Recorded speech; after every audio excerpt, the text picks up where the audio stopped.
Bismillahirrahmanirrahim. Perkenalkan, nama ulun Muhammad Lukman Hakim dari jurusan Pendidikan Bahasa Arab.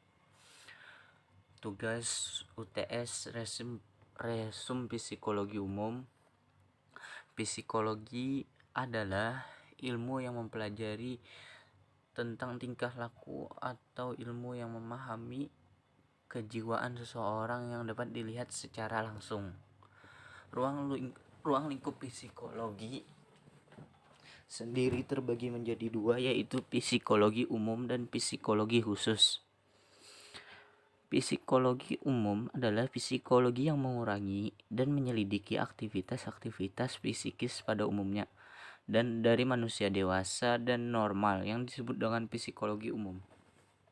Sedangkan yang menyelidiki segi-segi khusus dari kegiatan psikis manusia disebut dengan psikologi khusus. Manfaat psikologi sendiri yaitu membuat kita supaya peka terhadap perilaku dan kebutuhan manusia untuk belajar, mengembangkan diri untuk menjadi manusia pembelajar dan membagi ilmu pada orang lain. Mengetahui teknik-teknik yang tepat untuk memaksimalkan potensi belajar. Mampu menganalisis dan mengurangi kelebihan dalam metode belajar. Hubungan psikologi dengan ilmu lainnya ada terbagi menjadi 5 macam. Yang pertama, hubungan psikologi dengan sosiologi. Sosiologi adalah ilmu yang mempelajari tentang perilaku hubungan antara individu dan individu atau kelompok dalam perilaku sosial. Sedangkan hubungan psikologi dengan fisiologi ini dihubungkan dengan ilmu psikologi karena memperoleh kejelasan tentang bagaimana sebenarnya proses tingkah laku. Yang ketiga, hubungan psikologi dengan IPA. Keduanya mempunyai kesamaan metode, yaitu metode induktif psikologi. Hubungan psikologi dengan ilmu alam dalam penelitiannya pada saat itu banyak terpengaruh dengan ilmu alam karena ilmu alam itu mempunyai pengaruh besar terhadap ilmu psikologi. Dan yang keempat, hubungan psikologi dengan ilmu-ilmu keguruan bertujuan untuk memberikan bimbingan hidup manusia sejak lahir sampai mati karena pendidikan tidak berhasil dengan baik bila mana tidak didasarkan dengan psikologi pengembangan. Dan hubungan yang terakhir, hubungan psikologi dengan ilmu psikologi ini mempunyai peranan penting dalam bidang politik karena untuk menyelami gerakan jiwa rakyat pada umumnya, golongan tertentu khususnya. Dan materi selanjutnya adalah sejarah pertumbuhan pengembangan aliran dalam psikologi.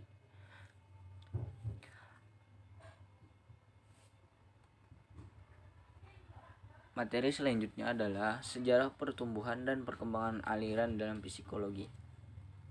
Ada 6 aliran dalam psikologi, yaitu strukturalisme, yaitu aliran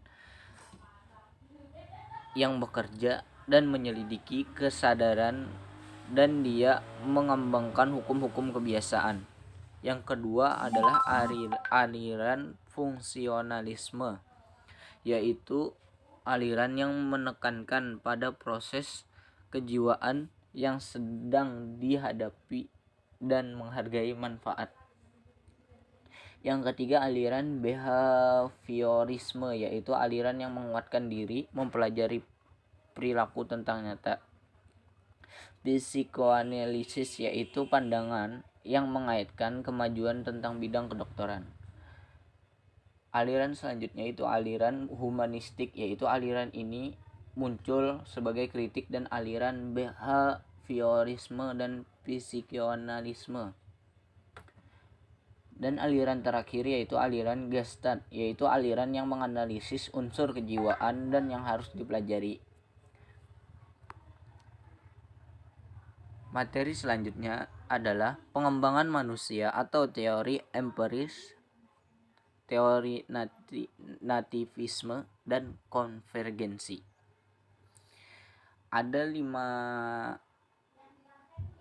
Adapun tahap-tahap perkembangan manusia, yaitu yang pertama adalah masa bayi. Masa bayi dimulai dari sejak lahir sampai umur 2 tahun.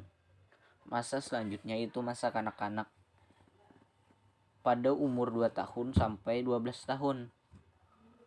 Dan bersambung lagi kepada masa pre-adolescent, yaitu dimulai dari pengembangannya indera-indera dan berkembang lagi menjadi masa adolescent dimulai dari masa 15 sampai 20 tahun. Dan masa terakhir yaitu masa pematangan diri yang dimulai dari umur 20 tahun. Teori konvergensi. Teori konvergensi ini berpandangan bahwa pengembangan individu itu baik dasar maupun lingkungan. Kedua-duanya mempunyai peranan penting. Perintis aliran konvergensi adalah William Stem, yaitu seorang ahli pendidikan bangsa Jerman yang berpendapat bahwa seorang anak dilahirkan di dunia disertai pembawaan fisik maupun pembawaan buruk. Masuk ke materi selanjutnya, yaitu tentang gejala jiwa campuran atau perhatian, kelelahan, dan sugesti. Perhatian adalah konsentrasi atas pemusatan kesadaran yang diarahkan pada suatu atau sekumpulan objek. Perhatian ini dipengaruhi oleh perasaan dan suasana hati yang ditentukan pula oleh kemauan. Adapun faktor-faktor yang mempengaruhi perhatian adalah pembawaan latihan dan kebiasaan, kebutuhan, kewajiban, keadaan jasmani, keadaan jiwa, keadaan suasana di sekitar, kuat setidaknya perangsang dari objek itu sendiri. Dan yang kedua adalah kelelahan. Kelelahan adalah suatu keadaan atau objek, baik jasmani atau psikis atau gejala berkurangnya manusia untuk melakukan sesuatu. Macam-macam kelelahan. Yang pertama ada kelelahan jasmani, yaitu kekuatan fisik yang berkurang. Yang kedua kelelahan rohani, yaitu kekuatan jiwa yang berkurang.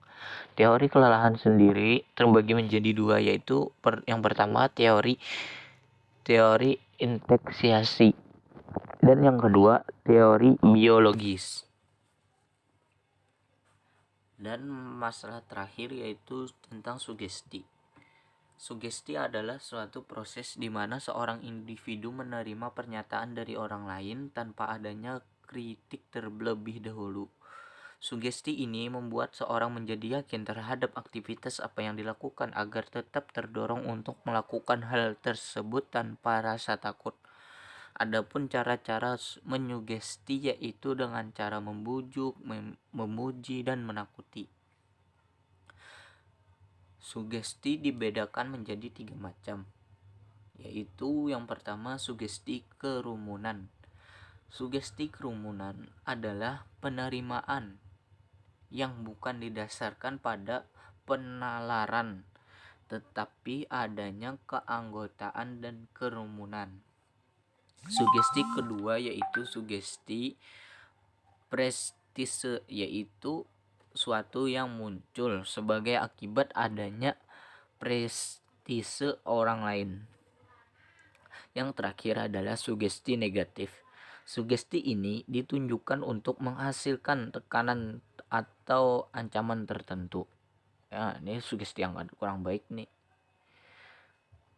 Masuk ke materi selanjutnya, metode penyelidikan dalam psikologi. Metode ini terbagi kepada 8 macam metode.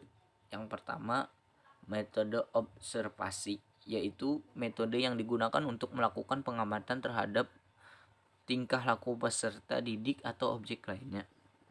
Yang kedua, metode observasi naturalistik. Observasi ini dilakukan secara alamiah. Yang ketiga adalah metode eksperimen. Serangkaian percobaan yang dilakukan eksperimenter dalam laboratorium atau ruangan yang sudah ditentukan. Yang keempat adalah metode tes. Metode ini dilakukan dengan memberikan tugas yang harus dilakukan oleh subjek atau informan, baik berbentuk lisan maupun tertulis. Selanjutnya adalah metode interview. Metode ini memberi pernyataan kepada subjek atau responden dan interview ini digunakan untuk mencari data yang menggunakan wawancara. Dan metode selanjutnya adalah metode khusus. Metode ini digunakan untuk memperoleh gambaran yang rinci mengenai aspek-aspek psikologi. Metode selanjutnya adalah metode penyelidikan klinis. Metode ini untuk memastikan sebab-sebab timbulnya ketidaknormalan perilaku. Metode terakhir yaitu metode sesiometris. Metode ini digunakan untuk mempelajari sosial peserta atau sekelompok masyarakat dalam skala kecil, sehingga dapat diketahui popularitas dan terisolernya.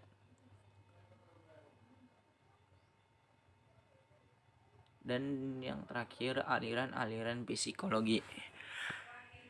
Ada 9 aliran. Yang aliran pertama yaitu aliran psikologi strukturalisme. Yang kedua, aliran psikologi fungsionalisme. Yang ketiga, aliran psikologi asosianisme. Dan yang keempat adalah aliran psikologi dalam atau psikoanalisa. Dan yang kelima adalah aliran psikologi behaviorisme. Yang keenam adalah aliran psikologi hormik. Dan yang ketujuh adalah aliran psikologi gestalt. Dan yang ke-8 aliran psikologi humanistik. Dan aliran terakhir yaitu aliran psikologi kognitif. Sekian materi dari saya. Masih banyak kekurangan dan kesalahan. Mohon maaf, masih banyak kesalahan. Terima kasih. Sekian, terima kasih. Wassalamualaikum warahmatullahi wabarakatuh.